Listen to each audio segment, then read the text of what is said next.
I believe that the man that had presented before argument about his property was actually non-topical.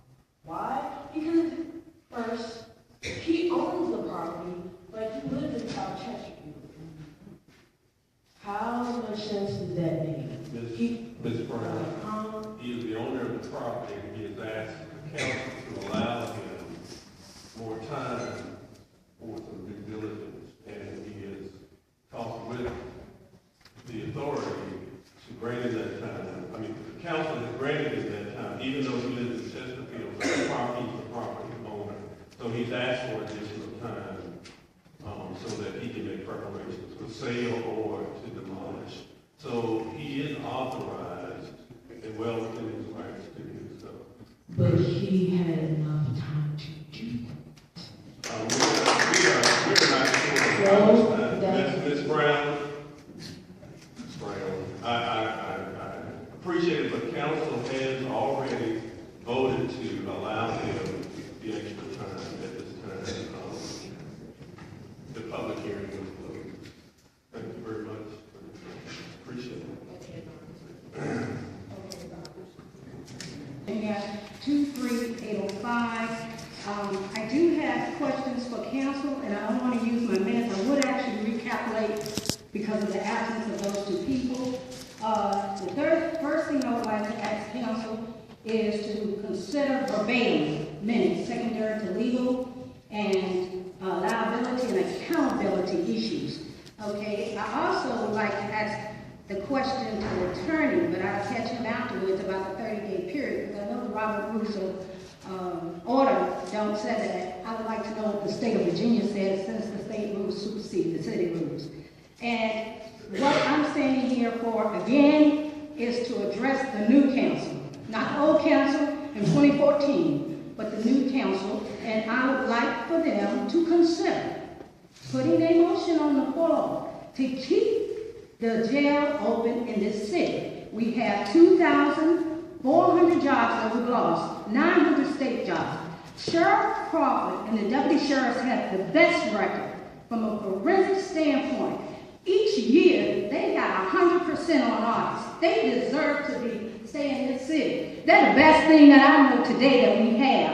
I don't know of anywhere in Richmond, anywhere in Prince George that has an audit record of 100%. Prince George doesn't have that. And those jobs are not transferable, so do not tell anyone that they are. We have captains, corporals, they deserve to have their jobs in our city. And I'm asking the new council, all of you, not just the ones that I know want that jail to be open.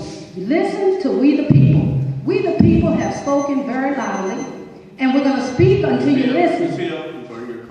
Like I said to you again, be careful how you treat those on your way up, because those same people you may meet on your way down.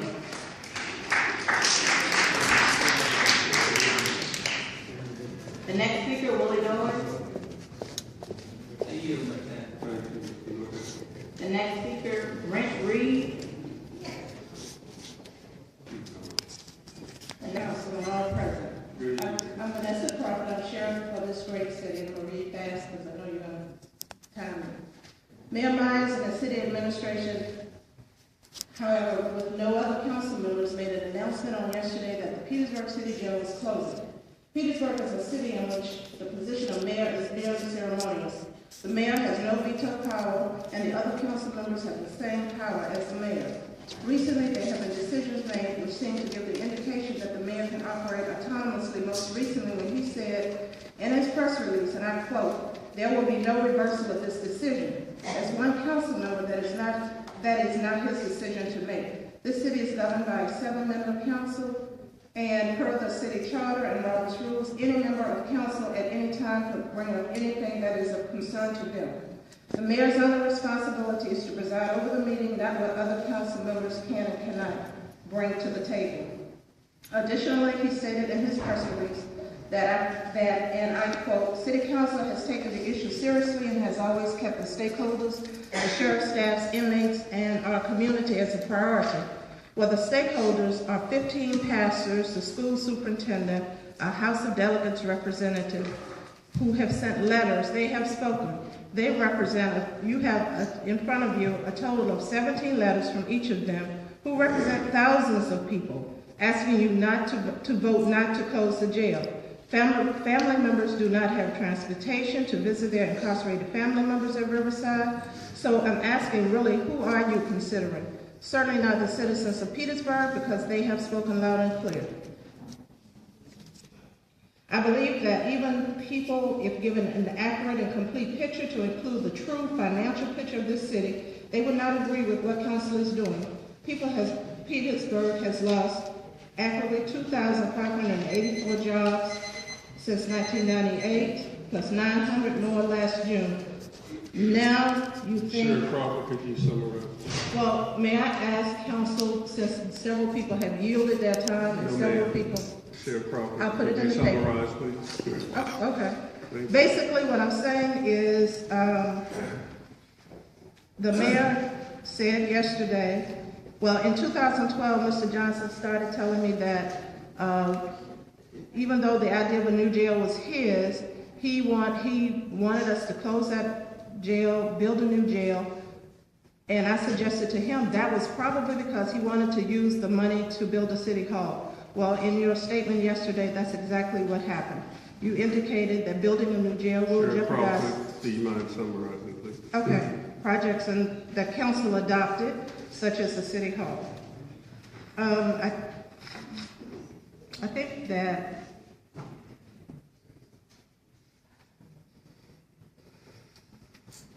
Thank you, Sheriff Crawford. all right, let me summarize.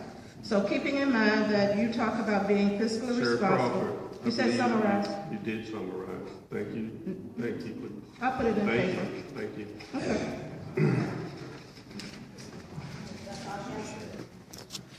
Next person, Sharon Cawthorne.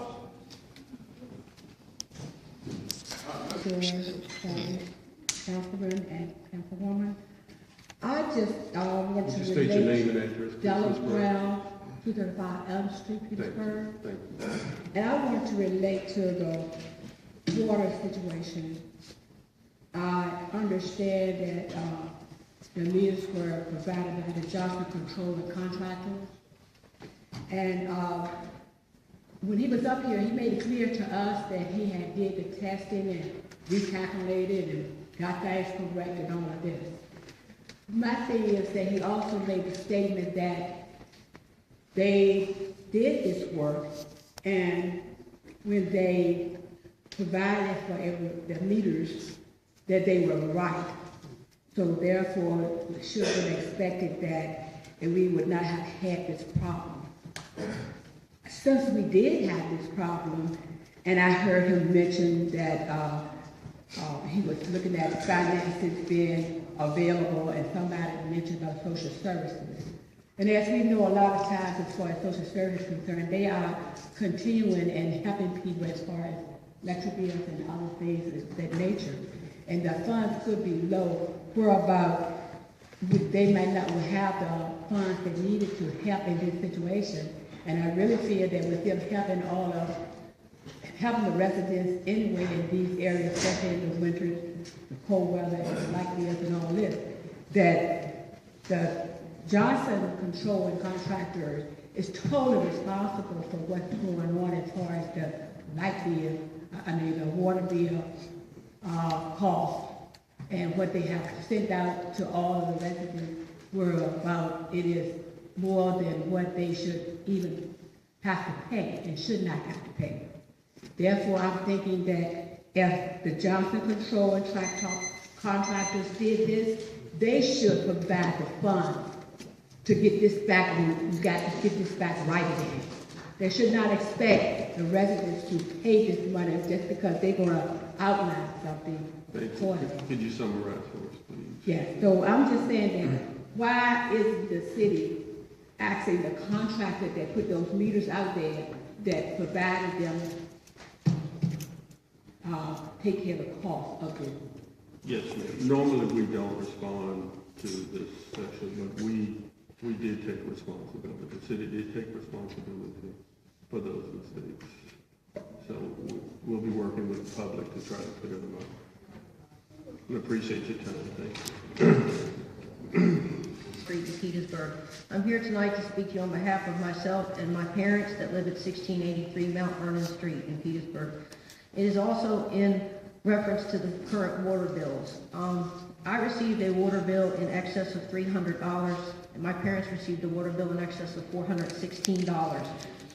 I've been a resident of this city for 14 years and my parents for 19 years. Looking back at an average for the last 3 years of our water bills, my average water bill mean was 9.33 per 100 cubic feet and my parents was 11.25 per 100 cubic feet. I was billed for 4,500 cubic feet and my parents for 6,600 cubic feet. That gives us a total between us of being billed for 83,028 gallons of water. There are 2 people that reside in my home and 2 people that reside in my parents' home. My parents are over 80 years old. There is no way that we use this amount of water. I do not have a problem paying my bills. I do not have a problem. If the bills had come at an extra $20 or $30, I wouldn't have batted an eye and I'd have paid it. But you cannot tell me that these are correct. These are pneumatically controlled and calibrated devices. Having been an electrical and instrumentation mechanic myself for years, they can be calibrated wrong from the beginning. Having taken an average poll by street, our bills range from $220 to $717 per household, and that household having only 1 occupant. These cannot be correct. I understand that the city has taken ownership of this. However, my phone calls were not returned. When I went to speak to them at the water company, I was spoken to, not with. Nothing has been resolved, and I'm asking you to take care of this and do this for us. I cannot believe that my water bill is going to be higher than my gas bill in the winter, nor my electric bill in the summer. You're asking us to choose between making bills. I live on a fixed income as a disabled vet. My parents live on fixed incomes as elderly citizens. These cannot be right. What I'm asking you is to look at recalibrating these meters. They may be all reading as what they're supposed to be. If they weren't calibrated right to begin with, they're all wrong. Thank you.